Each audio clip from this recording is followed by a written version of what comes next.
पाटणा बड़ ओषा शैवपीठ श्रद्धालु भिड़ पवित्र बड़ ओषा उपलक्षे पाटना चलचंचल होइछि।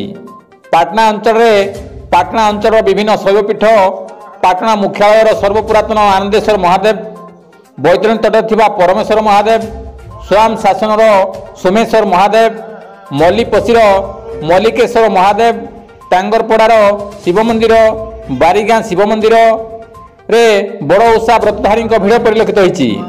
आसंता काली रास पूर्णिमा पाटना बैतरणी तट थिबा परमेश्वर मंदिर और बैतरणीर अनसुया घाट में डंगा भसा कार्यक्रम रही।